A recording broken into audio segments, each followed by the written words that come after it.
Ta'limul Muta'alim terjemah Jawa Begon.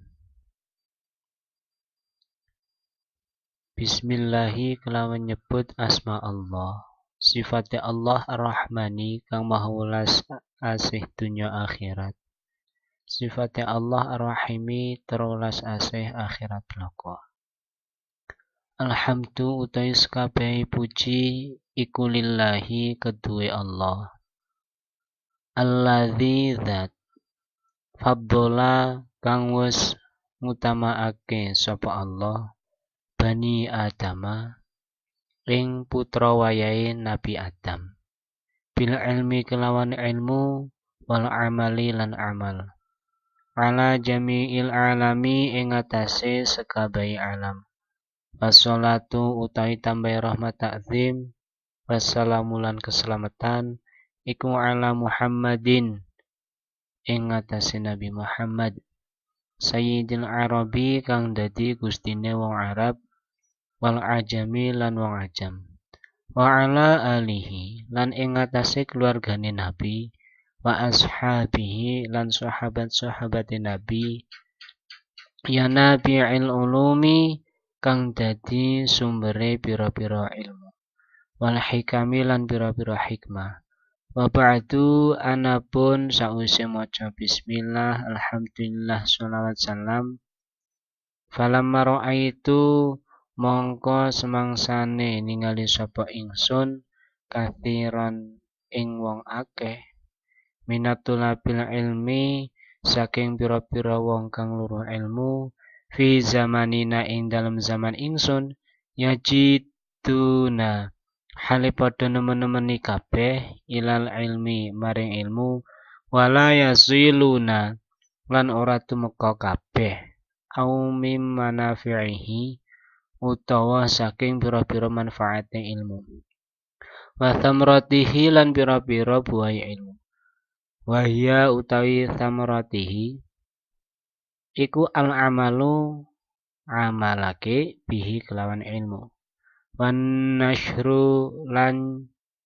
nyebarake ilmu yuhramuna hale kaling-kalingan kabeh lima krono barang annahum kang setuhune kathir iku akhtau padha luput sapa kathir tara iqahu ing pira-pira dalane ilmu wa tarakulan padha ninggal sapa kathir syara'itahu ing pira-pira syarate loro ilmu wa kuluman utawi saben-saben wong akhto'a kang keliru sapa man at-tariqa ing dalan dola mongko sasar sapa man wala yanalulan ora merkoleh sapa man al maksuda ingkang diseja kala kidik apa maksud aujala utawa akeh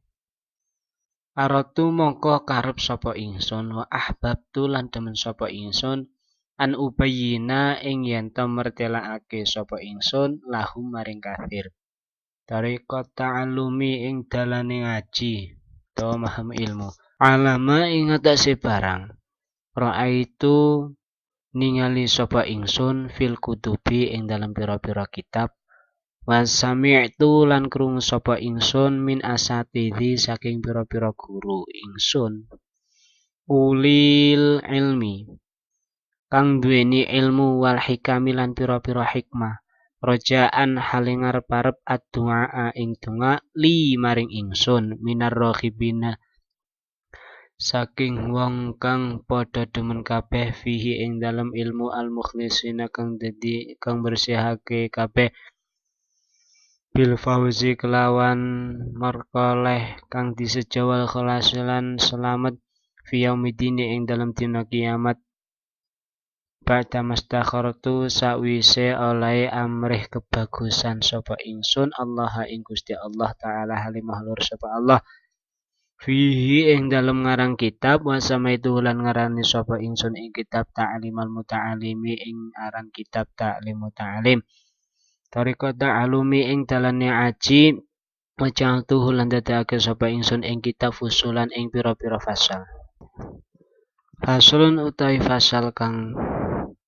Nomor 1 iku fi mahiyatil ilmi ing dalem mertelakake kahanane ilmu wal fikih lan ilmu fikih wa fadlihi lan kautamane fikih. Faslun utawi fasal kang kaping pindho iku fi niyati ing dalem nerangake niat fi hali ta'alumi ing dalem nalikane sinau. Faslun utawi fasal kang kaping 3 iku fi ikhtiyaril ilmi ing dalem nerangake milih ilmu wal ustadzi lan guru wasyariki lan kanca wasabati lan tetep utawa betah. Faslun utawi fasal kang kaping 4 iku fi ta'dzimil ilmi ing dalem nerangake ngagungake ilmu wa ahlihi lan wong kang ahli ilmu. Faslun utawi fasal kang kaping 5 iku fil jiddi ing dalem nerangake nemen-nemeni wal muwadzabati lan ajeg utawa nglanggengake wal himmati lan sejo kang luhur. Faslun utawi fasal kang kaping 6 iku fi bidayati sabqi ing dalem nerangake ngawiti ngaji. Wa qadrihi lan kira-kirane ngaji, wa tartibihi lan urut-urutane ngaji. Faslun utawi fasal kang kaping 7 iku fi tawakkali ing dalem nerangake pasrah. Faslun utawi fasal kaping 8 iku fi waqti tahsili ing dalem nerangake waktune ngasilake ilmu. Faslun utawi fasal kaping 9 iku fi syafaqati ing dalem nerangake welas wa nasihati lan ngarepake bagus. Faslun utawi fasal kang kaping 10 iku fil istifadati ing dalem nerangake ngalap faidahe ilmu. Faslun utawi fasal kang kaping 11 iku fil wara'i ing dalem nerangake wirai halat ta'lumi ing dalem tingkah ngaji utawa belajar. Faslun utawi fasal kaping 12 iku fima ing dalem barang yurithu kang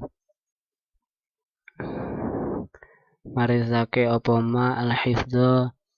ing apal wan nisyana lan ing lali. Faslun utawi fasal kaping 13 iku fima ing dalem nerangake perkara yajlibu kang bisa narik apa ma arizqa ing rizki wa ma lan perkara yamnau kang bisa nyegah apa ma arizqa ing rizki wa ma lan perkara yazidu kang bisa nambahi apa ma fil umuri ing dalem umur wa ma lan perkara yang kusuna kang bisa nyuda apa ma wa ma lan perkara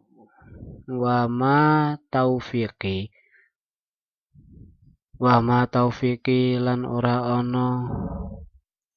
utawi pitulung ingsun illa billahi angin iku kelawan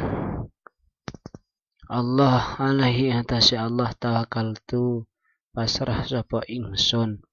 wa ilaihi lan maring Allah unibu bali sapa ingsun. Wallahu a'lam bishawab.